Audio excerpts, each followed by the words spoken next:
ou aliás, vou deixar que ele mesmo se apresente, mas antes disso, explicar o que ele estará fazendo. A igreja já foi abençoada, uns dias atrás aí, com a presença do pastor Daigo. Ele é teologando, a gente já chama ele de um pastor Daigo. Vamos chamar assim de um pastor também, tá? É o nosso segundo pastor. Ele vai se apresentar, vai dizer o nome dele, vai dizer o que ele está fazendo aqui e como que nós podemos ajudar ele, não é? A gente já quer dizer desde já, em nome de toda a igreja, que nós queremos ajudar você no que for preciso. Agora, o que você está fazendo aqui, como que vai ser o seu trabalho, como que é seu nome, quantos dias estará aqui com a gente? Boa noite a todos. Boa noite. A igreja está ficando mais florida, né? A gente começou a ter pouca gente. Bom, meu nome é Victor, já conheci bastante, conheci aqui a Edna, bastante pessoas, a querida irmã aqui, o meu ancião ali, Edna também. Mas eu cheguei porque tem pouco tempo, talvez por isso que a maioria não me conhece. Eu sou lá do Rio de Janeiro, só que estou estudando na Bolívia. Vi que estão profetizando, né? Já pastor, mas eu estou no segundo ano de teologia e terceiro semestre vou para o quarto semestre de teologia. E o período que você está aqui, a gente vai ter uma consagração, vamos ter um Caleb muito poderoso, vamos impactar essa cidade. Amém. E vai ser incrível. E também estarei visitando todos os irmãos. Se vocês tiverem pessoas que talvez você sinta falta e você não vem aqui há bastante tempo, a gente vai estar visitando. A gente vai estar fazendo uma obra aqui missionária muito boa. Eu estarei aqui até o período de férias, que é o máximo estourando até o dia 22 do mês que vem. Mas o tempo sendo pouco, mas é um tempo que a gente vai fazer um tempo de qualidade aqui nessa cidade. E o pastor vai dar mais informações. Sexta-feira teremos a consagração dos Calebes e a gente vai estar sacudindo essa cidade. Vai ser coisa boa. Creio que é esse o detalhe. Sou do Rio, só que não do centro do Rio, então fiquem tranquilos, podem guardar as carteiras. Estou brincando, né? O pessoal fala que o Rio é a cidade maravilhosa, mas é bem violenta. Eu sou da parte mais rural, eu sou ali do Norte Fluminense, não torço para o Fluminense, tá? Mas sou dali da parte do Norte Fluminense, sou chamado de Fluminense, não Carioca. Mas se quiser chamar de Carioca, tudo bem também. Sou da cidade de Macaé, mas aí tive chamado em 2024 e desde então tenho feito teologia para ser o ministro do Evangelho e pregar a palavra, porque está na hora de Jesus voltar. Então estaremos juntos nessa missão. E vou conhecendo os irmãos um por um daqui, já conheci a Edna, já estou conhecendo o pessoal, minha mãe ali, Esther, tem uma mãe aqui também, não sabia? Seu Antônio ali também. E é um prazer mesmo. Maravilha. Irmão Vitor, pastor Vitor. Amém. Pode confiar que estamos juntos contigo, tá? Deus seja contigo. Irmã Edna estará hoje pregando para a gente e você vai ser usado por Deus, convidado por nós muitas vezes ainda. Nesse dia você estará aqui, tá bom? Amém. Muito obrigado. Amém. Seja bem-vindo.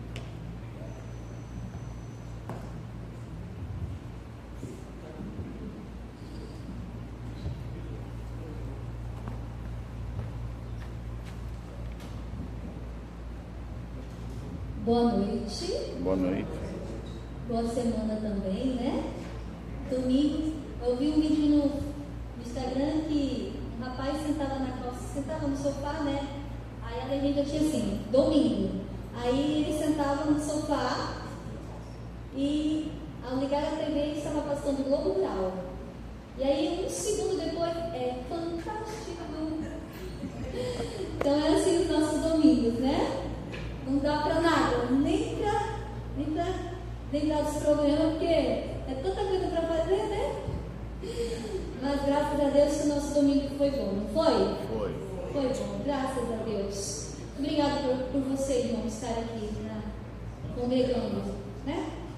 É bom que os irmãos congreguem, né? A Bíblia fala que nós não podemos deixar de congregar. E vem chegando mais filho de Deus. Boa noite, irmão Fábio. Boa noite. Irmão Vitor, então o carioca, ele é o que nasce na capital? Na capital, ali na metrópole. Ah, tá. E os demais, os que nascem em outros municípios? Aula de geografia. Fluminense.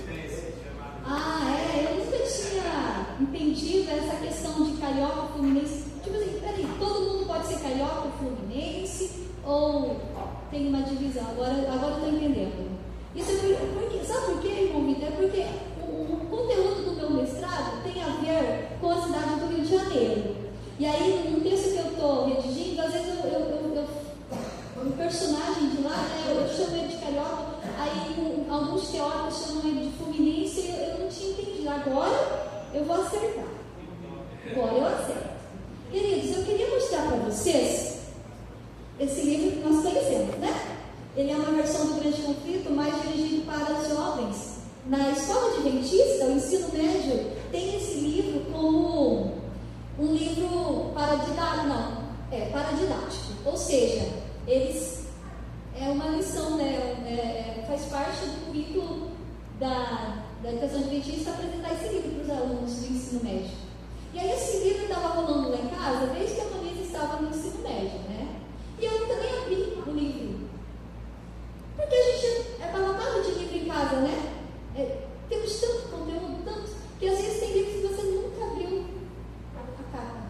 E aí esse livro estava para lá e para cá e eu peguei para ler. E, nossa, meu Deus, porque eu não li já umas 10 vezes esse livro. Esse livro me fez pensar num assunto que o irmão Roque me chamou para falar hoje. Só que eu já vinha pensando antes. Queridos irmãos, vocês já pensaram na natureza da crise final? Porque falar em crise final nos lembra muitas coisas.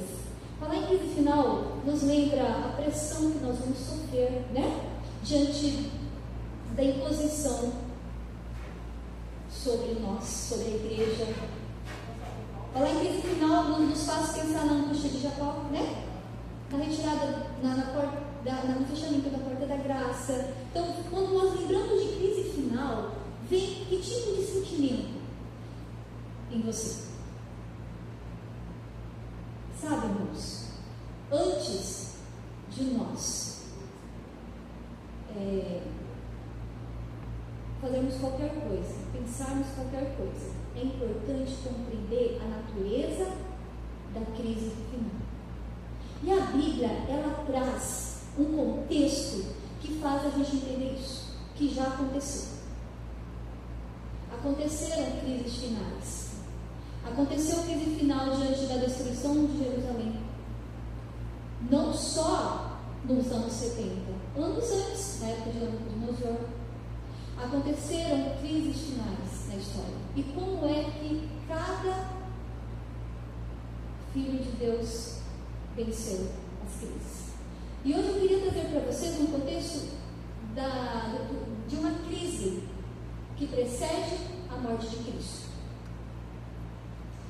Eu comecei a comecei a pensar nesse assunto por causa desse livro, porque eu pensei em mim. E quando eu estava meditando sobre os mártires, os discípulos sendo mortos à espada, né? Tiago, decapitado, Pedro levado para ser crucificado e espontaneamente pediu para ficar de cabeça para baixo. E os outros também. Todos se entregaram. Mas, como foi a crise que esses discípulos passaram no momento que antecedeu a morte de Cristo? Eu pensei que para chegar ao nível de preparação que os discípulos chegaram, eu não sei que nível estaria se hoje nós de sobressalto fôssemos também arrastados para a morte. E eu fiquei pensando nisso na medida que eu ia lendo O Desejado de Todas as Nações na versão libertadora. Irmãos, como que foi então os momentos antes de Jesus ser entregue lá no jardim do Getsemane? Nós vamos lembrar, o contexto do nosso estudo bíblico está em Lucas 22, certo? Mas nós vamos lembrar que Cristo, ele foi para Jerusalém com seus discípulos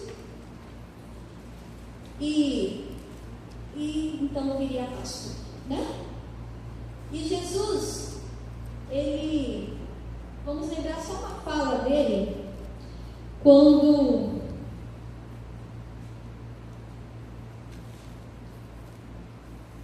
quando se preparavam para a Páscoa, que Jesus então, ele começou a fazer advertências aos discípulos quanto ao que viria muito iminente, que era a sua crucifixão. Eles não entenderam em nenhum momento, durante a Páscoa, a natureza das advertências de Jesus.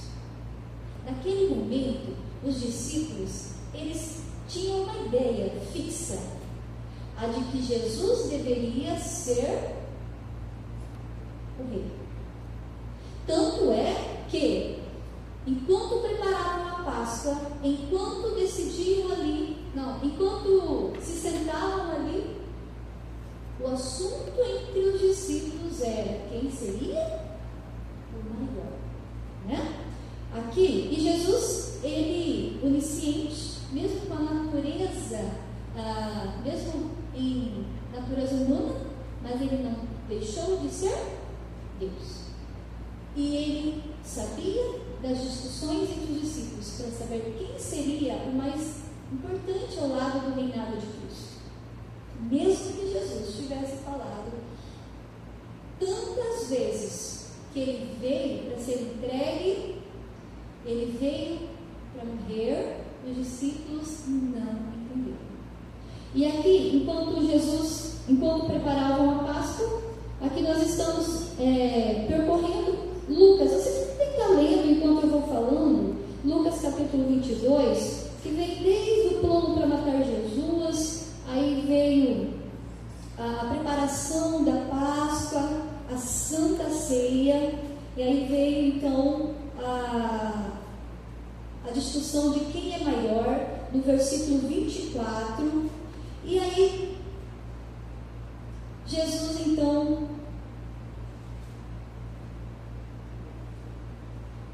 fala com Pedro.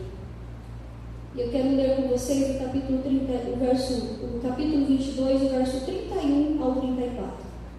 Na versão da Mulher Plena, na versão da Bíblia Nova Almeida Atualizada. Olha que linda que nós ganhamos. Nós ganhamos lá no Congresso. Ela é simplesmente linda, essa Bíblia. Nessa versão está escrito: Simão, Simão, eis que Satanás pediu para peneirar vocês. Olha só, ele fala com Simão, mas ele usa um plural, entenderam? Simão, Simão, eis que Satanás nos pediu para peneirar vocês. Então, ele chama a atenção de Pedro, mas ao mesmo tempo, ele se dirige a todos. E ele continua: eu, porém, a peneirar vocês como trigo. Eu, porém, orei por você. Olha só, agora ele então especifica, né? A Pedro: eu orei por você, para que a sua fé não desfaleça, e você, quando voltar para mim, fortaleça os seus irmãos. E Pedro então respondeu: estou pronto para ir com o Senhor, tanto para a prisão como para a morte. Mas Jesus lhe disse: eu lhe digo, Pedro, que hoje, antes que o galo cante, você me negará 3 vezes. Irmãos, esse mesmo contexto, eu só... Deixa eu ver meu papelzinho que caiu. Tá aqui. Em outro contexto de Lucas, de Mateus, nos diz que todos prometeram não abandonar a Cristo. Todos falavam com veemência: não, Senhor, jamais vamos te abandonar. Por que eles falaram isso? Porque eles estavam sendo hipócritas? Será que era isso? Não, irmãos. Os discípulos naquele momento, eles só conseguiriam falar em um contexto de que Cristo seria o rei deles, em esfera terrena. Então, eles eram sinceros: não, nós vamos estar do seu lado, não vamos te trair, não vamos te abandonar. Porque os discípulos não tinham entendimento da dimensão da crise que viria. E eles não tinham a preparação correta. Por mais que Cristo os advertiu recorrentes vezes durante o ministério, os discípulos não conseguiram chegar ao âmago da compreensão sobre o que Jesus Cristo passaria para que então o reino fosse deles. Queridos, nós continuaremos a ler. Só um minuto aqui.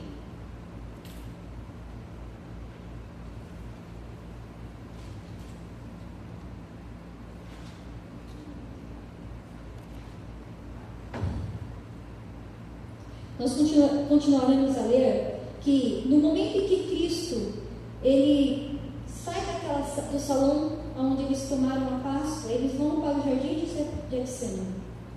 E aí é interessante um detalhe, nós não vamos ficar debatendo sobre isso, mas olha, cada detalhe do diálogo de Cristo com os discípulos é muito significativo. Do verso 35 ao verso 38, Jesus ele pede para eles o seguinte. Verso 35, ao seguir, Jesus perguntou: quando eu os enviei sem bolsa, sem sacola, sem sandálias, por acaso faltou-lhes alguma coisa? Eles responderam: não faltou nada. Então Jesus lhes disse: agora, porém, quem tem bolsa, pegue-a e faça o mesmo com a sacola. E o que não tem espada, venda sua capa e compre uma. Pois eu lhes digo que é preciso que se cumpra em mim, que está escrito. Irmãos, é muito interessante essa fala de Cristo. Quando ele enviou para pregar, para expulsar demônios, ele disse: não se preocupem, não precisa levar nada. Veja que Jesus tinha enviado eles para uma missão evangelística. Mas agora Jesus os chama para uma outra missão. Era evangelística? Essa missão que Jesus chama eles agora era para a grande missão que eles seriam testemunhas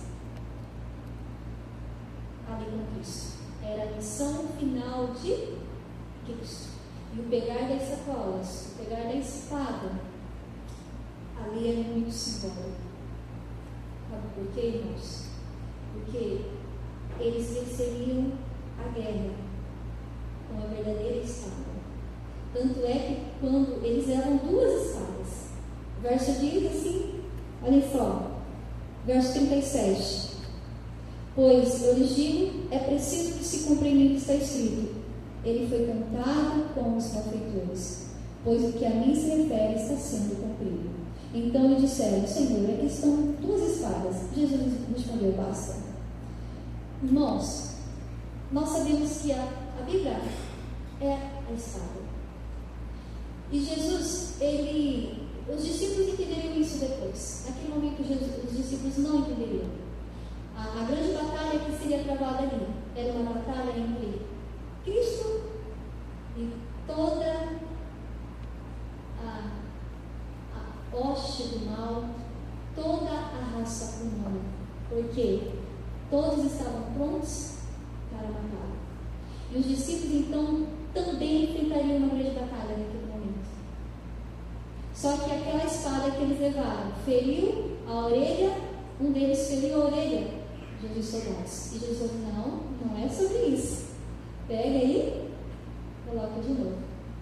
Nesse ponto que nós entendemos que pegar as sacolas, pegar a bolsa, pegar a espada, não tem a ver com o nosso embate, ontem estava aqui na Índia pregar o Evangelho. Não com isso. Tem a ver com a nossa luta pessoal frente ao inimigo. Os discípulos naquele momento, eles travaram uma luta pessoal. Eles não estavam sendo chamados ali para pregar o Evangelho. Eles estavam sendo chamados para ficar ao lado do Salvador, presenciando e resistindo os momentos finais que Cristo iria travar. Só que os discípulos não haviam entendido.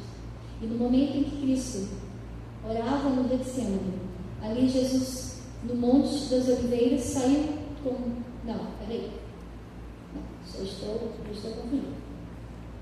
Jesus, naquele momento em que saiu para orar, ali, exato no Monte das Oliveiras, ele fazia pedidos para que os discípulos também o acompanhassem em oração.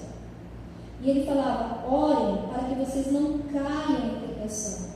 Ele, porém, por sua vez, se afastou um pouco e de joelhos orava, dizendo: Pai, se queres, passa de mim este cálice, contudo não se faça a minha vontade, mas a sua.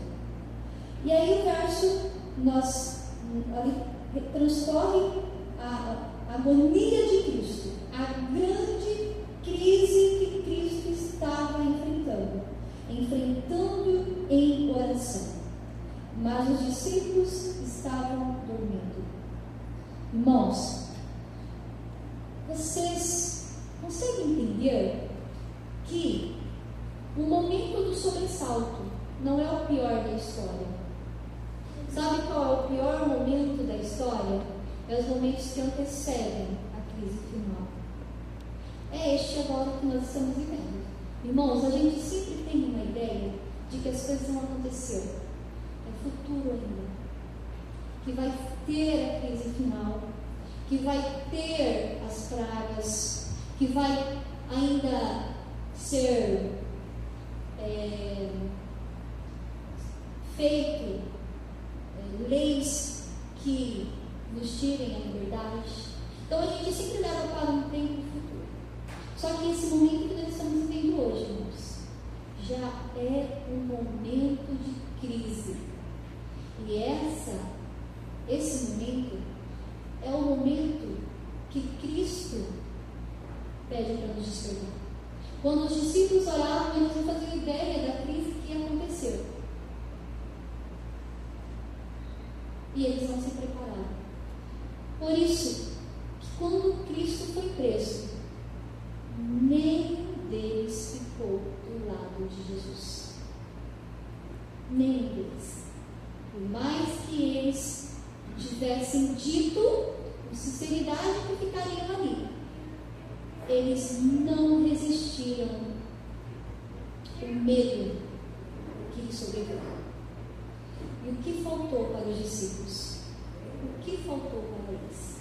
Às vezes é fácil a gente, sabe, olhar para a história, porque ela já aconteceu, né? E agora a gente pode analisar e a gente pode fazer uma crítica e dizer assim: se eu estivesse lá, eu teria entendido o que Jesus falou. Mas será mesmo? Vamos ver o que a gente entende sobre o Consolador que hoje está aqui. Jesus, no decorrer do seu ministério, muitas vezes conversou com os seus discípulos. E quando estavam finalizando o seu ministério, Jesus enfatizou com mais força, com mais ênfase, a vinda de um Consolador. E ele chegava a dizer assim: olha, é necessário, é bom para vocês que eu vá. É bom que isso aconteça. Eles não entendiam. Mas Jesus falava: eu tenho que ir, isso é bom. Porque quando eu for, eu vou enviar outro. E esse sim vai falar de mim. Irmãos, olha só como Deus esteve a par da raça humana. Ele envia Cristo. Cristo é visível, mas o mundo não o conheceu. Enquanto Cristo estava ali, vivendo entre os judeus, vivendo ali em Jerusalém, vivendo nas circunvizinhanças, eles não o conheceram como Filho de Deus.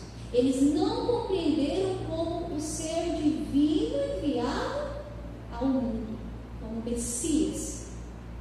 Não entenderam que esse Messias viria para nos salvar, mas que o reino não seria implantado naquele momento. Essa parte eles não entenderam. Foi necessário que Cristo enviasse outro. Veja, Deus enviou o seu filho testemunhou de Deus. Quando os discípulos pediam, dá um sinal, quando as pessoas, olha, mostra um sinal de Deus, inclusive no momento em que Cristo estava sendo julgado, olha, você é Deus, então mostra um sinal. Aí eles dizem: não, mas eu já fiz tanto. Eu tenho falado de Deus, se vocês me veem, vocês verão a Deus.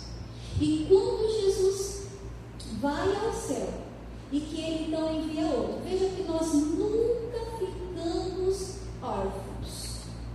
Mas agora vem uma pergunta: o Consolador que veio, e é interessante, queridos, que a caminho de Emaús, quando Jesus seguia os discípulos, os dois homens, né, não eram um dos 12, aqueles dois não eram um dos 12, dois dos 12, eram outros homens que iam para Emaús, e eles conheciam os trabalhos que Cristo havia feito, comentavam sobre aquela barbaridade, tristes, ainda em choque, e aí Jesus então passa a conversar com eles, né? E o interessante é que Jesus conversava com eles sem ser o quê? Reconhecido. E dentro do coração daqueles dois homens sentia um queimar, um ardor, não pelas palavras de Jesus, mas pela atuação de quem? Do Espírito Santo. Eu falo que não pelas palavras de Jesus, porque Jesus não estava sendo reconhecido. Porque se Jesus já chega e fala: vocês estão falando sobre mim, eu estou aqui, meus irmãos. Seria muito fácil eles o adorarem e falarem: mestre, é você mesmo. Mas não, Jesus falava das Escrituras, Jesus falava do que aconteceria, abrindo o entendimento daqueles dois homens. E quem estava ali para iluminar o entendimento deles já não era quem?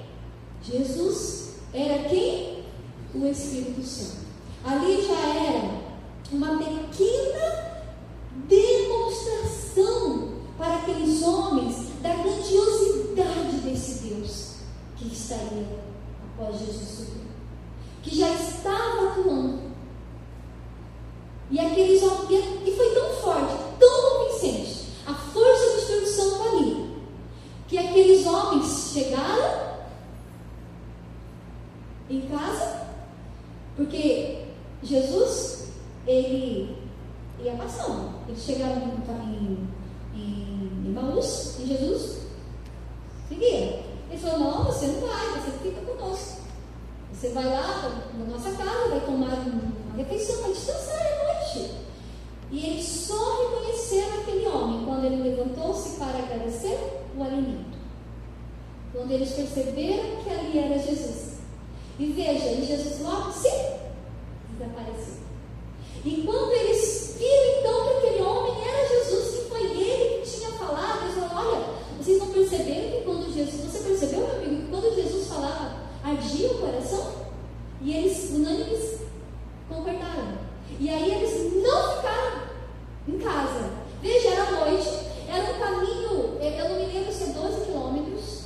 O Vitor já está muito à frente dessa parte, né, Vitor? Não sei se eram 12 quilômetros de Jerusalém para Emaús, mas eles chegaram, não sei se conseguiram juntar, porque no momento que Jesus abençoou aquele alimento, que Jesus levantou as mãos, que eles reconheceram Jesus, o êxtase foi tão grande que eles saíram e voltaram para Jerusalém. Eles tinham que avisar os discípulos, eles tinham que ir lá no espaço onde os discípulos estavam protegidos, né, com medo, e tinham que falar. Irmão, esse é o pulsar do Espírito Santo. Queridos irmãos, a grande crise que aqueles discípulos passaram e foram, desculpa eu falar, é o meu entendimento, eles foram reprovados naquela grande crise que Cristo estava passando. Cristo venceu, mas qual foi a diferença entre Cristo e os discípulos? A oração, a comunhão com Deus. A luta ali era cada um por si. Jesus já não estaria mais protegendo os seus discípulos. Entendem? Quando Jesus chamou os discípulos para aquela missão, para ir ao evangelho, Jesus falou assim: não levem bolsa, não levem nada. E Jesus garantiu que eles tivessem o alimento, tivessem a sandália, tivessem a roupa. Jesus estava ali, Jesus estava fazendo por eles. Mas quando Jesus foi levado para ser morto, eles tiveram que pegar suas sacolas, tiveram que pegar suas espadas. Jesus não estava mais ali para protegê-los, porque Jesus já estava para ser entregue. Jesus já iria ficar longe deles. E agora eles tinham que estar prontos e pegar as sacolas, pegar a sua espada, pegar a palavra de Deus, a oração. Porque o que eles iriam passar, se não fosse em plena comunhão com Deus, eles não iriam resistir, como não resistiram. Sabe, irmãos, nós estamos num momento de que se espera uma grande crise. Mas nós temos que lembrar que o nosso mundo já está em crise.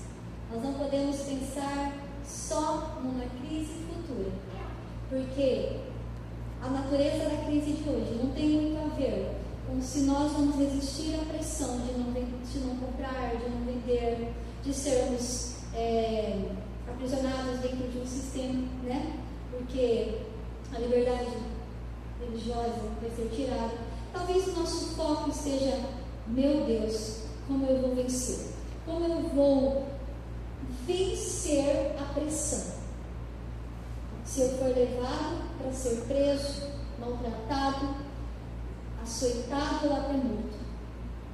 Sabe, irmãos, a gente se prende tanto nesses detalhes e esquece um outro detalhe muito pior do que esses. É a guerra que esse mundo enfrenta de relativismo. A gente se perde em o que é certo e o que é errado, o que é verdade e o que é erro. O mundo, ele nos enreda para esses grandes fronteiras do que é certo e do que é errado. E nós estamos nessa batalha. E na grande briga final, para muitos, vai ser muito difícil distinguir o erro da verdade. Porque as duas coisas estão tão misturadas pelo inimigo.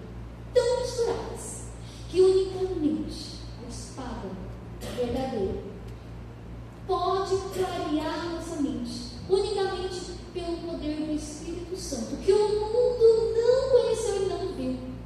Veja, nós podemos nos alarmar diante de tantos discípulos, mas poxa, Jesus falava, por que eles não entenderam? E a pergunta para mim, e eu entendo o Espírito Santo hoje, Jesus passou 30 anos, 3 de ministério, mas o Espírito Santo está há quantos anos? Vocês entendem? O Espírito Santo está há quantos anos sozinho? Sozinho eu falo assim, Cristo veio e nos apresentou o Pai. O Espírito Santo vem e nos apresenta quem? Jesus. Jesus é conhecido, Jesus é falado em meios a todas as religiões, catolicismo, protestantes, espíritas, candomblé, em todas as religiões que professam Deus, né? Trindade, falam de Jesus. Mas, irmãos, só quem tem o Espírito Santo compreende verdadeiramente a Cristo. Os discípulos, eles não entenderam o ministério de Cristo. Ali estava o grande erro. Eles tinham a esperança do Messias, eram ensinados, né, na sinagoga, que o Messias viria, mas eles não entenderam como seria o ministério desse Messias.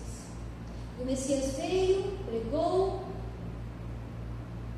foi rejeitado por todos, inclusive os discípulos o abandonaram, e só foi compreendido depois. Graças a Deus, os discípulos depois entenderam e se entregaram, e depois não tiveram mais vacilo, eles foram até o fim.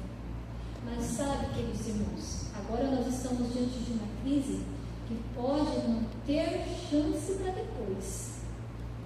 Nós já temos uma nuvem de testemunhos para seguir.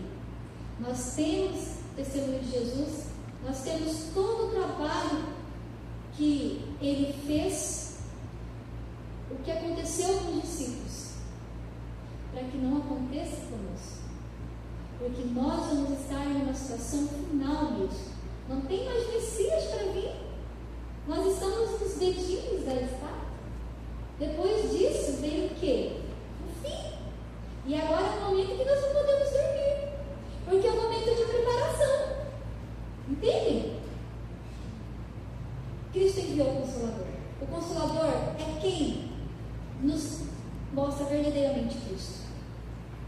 E se nós estivermos com o Consolador, nós estaremos preparados com as sacolas, com as bolsas e com a espada. Se nós não tivermos o Espírito Santo, nós não temos sacola, nem bolsa, nem espada. E assim são as lâmpadas das 10 virgens, não é? Se não tivesse o azeite, elas não estariam preparadas. A escuridão tomaria conta. E elas não teriam a luz para ver a volta de Jesus. Queridos irmãos, nós estamos no emaranhado entre o erro e a verdade, entre os enganos e o que é verdadeiro. E às vezes, irmãos, nós podemos nos confundir, mesmo estando aqui, mesmo estando do lado de Jesus e não tendo o enviado dele. Estar do lado de Jesus sem o enviado dele e não estar, Jesus não reconhecerá. No juízo final, os da direita e os da esquerda, Jesus vai olhar para vocês que os dois trabalharam juntos, trabalharam fazendo as mesmas coisas, irmãos. Os dois grupos, entendem? Só que um grupo tinha poder do Espírito Santo. O poder do Espírito Santo nos movia. Então, quando eles pregaram, quando eles curaram, quando eles visitaram, quando eles oraram, era pelo poder do Espírito Santo. Eles conheceram verdadeiramente Cristo. Então a obra que eles fizeram era para alguém que eles conheciam. Mas o mundo que não tem o Espírito Santo faz sem conhecer verdadeiramente a Cristo. Sabe? Outro verso bíblico diz que Cristo veio para tirar do pecado, para nos livrar do pecado, e não no pecado. Um dia eu ouvi de alguém falando bem assim: vocês estão lá na igreja o tempo todo? É formalismo, é tradição. Não tem que estar lá para adorar a Cristo, não tem que estar lá para mostrar para as pessoas. Irmãos, tem que estar aqui sim. Tem que estar aqui. Sabe por quê? Porque se eu chegar nesse pensamento de que não preciso mudar nada, eu não preciso estar junto com o povo de Deus, eu não preciso disso porque Deus já salvou, porque Cristo já salvou, já fez a obra, eu não conheci verdadeiramente Cristo. Eu não conheci verdadeiramente Cristo. E sabe por que nós temos que clamar pelo Consolador? Porque é Ele que nos mantém vivos em Cristo. Senão a gente está do lado dele, ele está no barco da nossa vida e a gente não conhece. A gente vai estar mortos, despregados da videira. Para estarmos vivos, conectados com a videira, é mediante o Espírito Santo. E não vamos ser tímidos, irmãos. Vamos falar mesmo do Espírito Santo. Eu os enviei, o mundo não conheceu e nem os viu. Cristo falou isso. Quem enviou o Espírito Santo para nós, irmãos? Eis que eu vou e enviarei o Espírito Santo. Autoridade de Cristo, irmão. Autoridade de Cristo. Autoridade de Deus foi enviar Cristo para nós. Autoridade de Deus foi permitir que Cristo nos livrasse do pecado. Autoridade de Deus foi que Cristo concedesse a nós o perdão. A autoridade de Cristo é que o Espírito Santo trabalha na nossa mente. O Espírito Santo vive em nós. Esse Espírito Santo que o mundo não conheceu nem nos viu. Cristo foi conhecido. Cristo não foi conhecido, mas foi visto. Nós estamos em situações de pior. Sabe por quê? Cristo, todo mundo via Cristo. Não conheceram, mas viram. Nós não vemos o Espírito Santo, mas nós devemos conhecer. E para nós o conhecermos, sem ver, que não veremos, é o convite. Assim como Cristo passava direto em nós, o Espírito Santo também passa. Se nós não convidarmos, e esse convite tem que ser incessante, irmãos. Irmãos, esse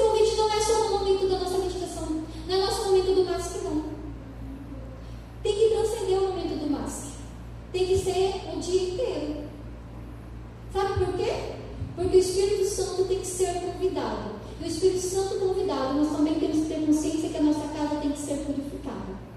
Então é um constante ciclo. Cristo quem purifica, Cristo quem perdoa, e quem habita, e quem faz a gente sentir aquele arder, o fogo que aqueles dois homens sentiram, é o Espírito Santo. Vocês entendem que não podemos ficar sem os três?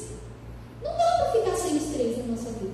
Irmão, se nós não tivermos o Espírito Santo, por mais que nós conheçamos, por mais que nós leremos a Bíblia, por mais que nós oramos, nós não teremos força e nem visão para discernir o erro da verdade.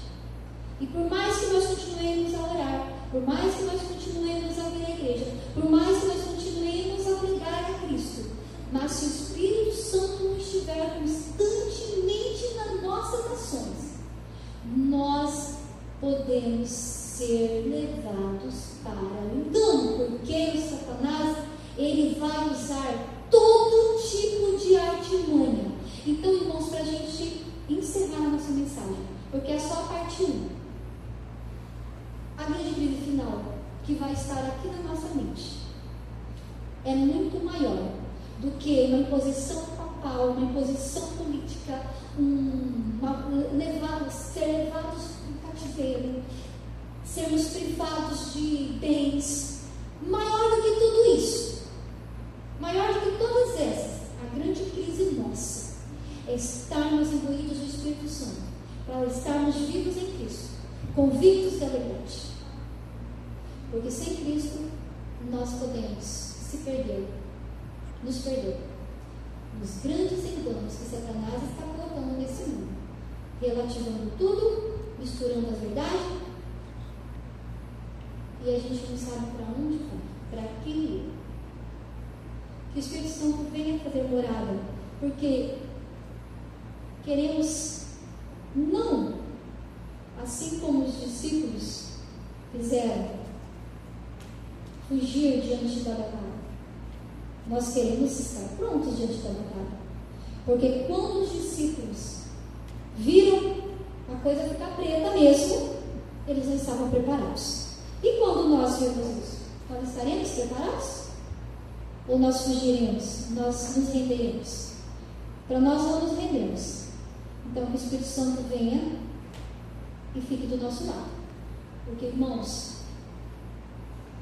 assim como Cristo já iria deixar os discípulos no caminho para o Getsemane, Cristo deixou aquele percurso de tempo, eles ficariam sozinhos na escuridão e ficaram com medo, fugiram. Quando Cristo voltar, nós ficaremos na mesma situação. Ficaremos com medo e vamos fugir, se nós não buscamos o Espírito Santo. Mas se nós buscamos o Espírito Santo nesse momento de escuridão, porque a porta da graça vai se fechar, porque a gente vai ver que não tem mais chance para ninguém. Então, se nós estivermos durante toda a nossa caminhada seguir o que Cristo falou, ore e vigie o tempo todo, porque nesse momento vocês têm que estar cheios. Nesse momento em que o Espírito Santo já não vai estar, porque ele vai para o Pai.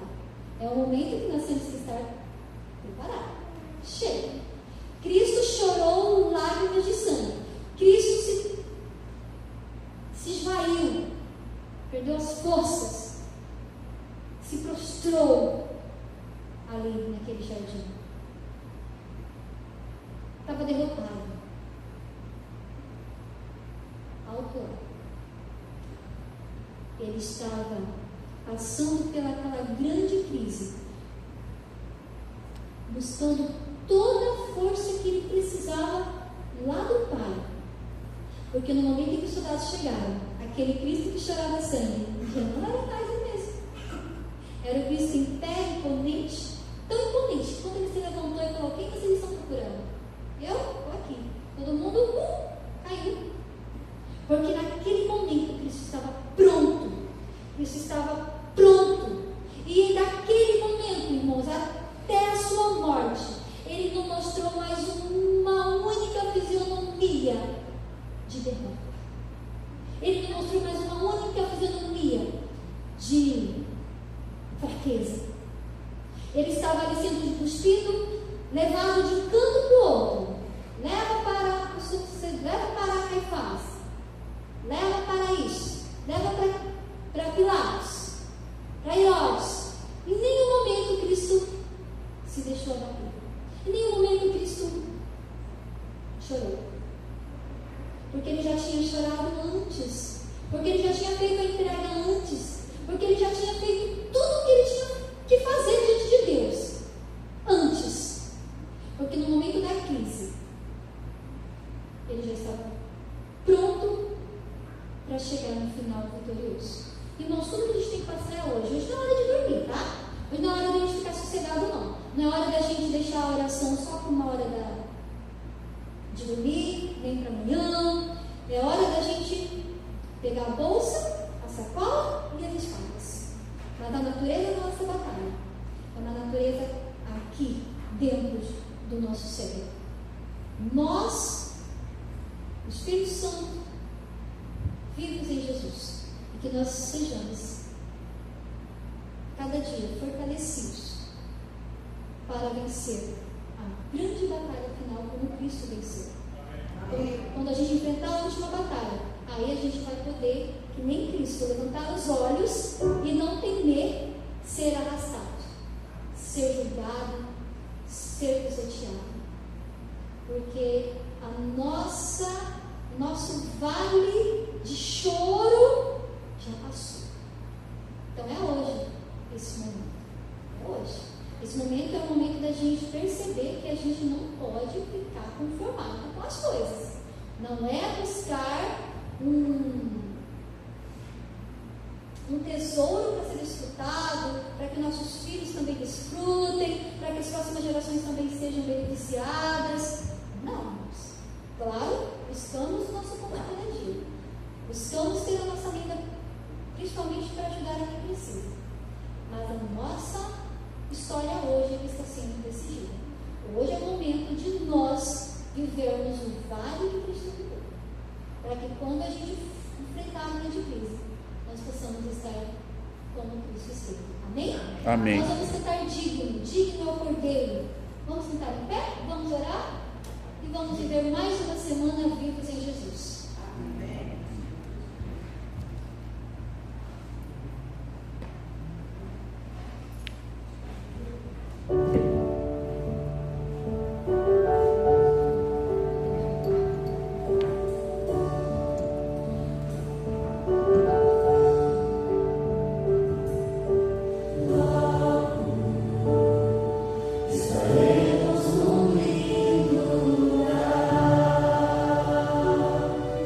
Jardim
ver o Senhor face a face, adentrar as portas do céu. Mas nós temos, Pai, diante de nós o conflito, e nós queremos vencer esse conflito. Nós queremos compreender a natureza desse conflito verdadeiramente. Nós não queremos, Pai, alimentar uma esperança falsa. Porque quando nós não estamos com o Espírito Santo, as nossas esperanças são falsas. Assim como os discípulos, sem compreender a natureza do ministério de Cristo, alimentaram uma esperança falsa e se frustraram. Hoje, Pai, mediante tamanhas testemunhas que nós temos, nós podemos, Pai, aprender, nós podemos ter uma atitude diferente, nós podemos, Senhor, clamar pelo Espírito Santo. Ele está aqui, nós não vemos, mas nós o conhecemos, porque Ele está em nós, e é dele o poder e a força para que possamos resistir ao mal, para que possamos resistir aos enganos de Satanás, com as suas filosofias, misturando tudo, levando multidões, Pai, a adorar a Cristo de forma errada. E quão frustrante vai ser para todos que passaram a vida inteira adorando de forma errada. Meu Deus do céu, o Espírito Santo venha nos iluminar, Senhor, para fazer a dupla tarefa em nós. A primeira é nos preparar com clareza, nos preparar com luz, para estarmos convictos da verdade. A segunda, Pai, é fazer a missão que Cristo deixou para nós fazermos, que é pregar o Evangelho. Porque se nós verdadeiramente, Senhor, tivermos a presença do Espírito Santo conosco, nós vamos sentir esse ardor do coração, como aqueles homens de Emaús sentiram, cansados, noite, calçaram as sandálias e voltaram para Jerusalém, porque não dava para esperar. Cristo estava vivo e a frustração tinha desaparecido. E nós hoje, Senhor, que já estamos também cientes da vitória de Cristo, ciente do juízo final, ciente da crise iminente, nós vamos dormir? Nós vamos descansar no travesseiro, será? Ou nós vamos pegar as sandálias, as sacolas, as espadas e vamos voltar para Jerusalém, voltar para as pessoas, voltar para a vizinhança, voltar para os parentes, voltar para os amigos, em plena convicção de que nós temos que falar para eles, porque o Espírito Santo é quem está em nós, é Ele quem vai fazer a obra, assim como fez lá no coração daqueles homens. Senhor Deus, nos encha do Teu Espírito, nos fortaleça para mais uma semana, que nós juntos possamos buscar a Deus, em família, Senhor. Abençoe meu esposo que está aqui, muito obrigado porque ele está aqui. Perdoe as minhas faltas, porque muitas vezes eu não dou testemunho com o meu esposo. Eu não vejo as minhas fraquezas, mas eu tenho um desejo muito grande de vencer com ele, com os nossos filhos. E assim eu acredito que é cada um dos outros que estão aqui nessa oração, porque nós não queremos deixar nenhum para trás, nós não queremos nos perder, nem que os nossos filhos se percam. Nós queremos vencer com eles, Pai. Então que o Espírito Santo venha agregar todo mundo, venha aquecer todos, e não nos deixe tímidos, frustrados, decepcionados, mas nos encha, Pai, de vigor espiritual. Nós oramos, Senhor, em nome de Jesus, nosso Salvador.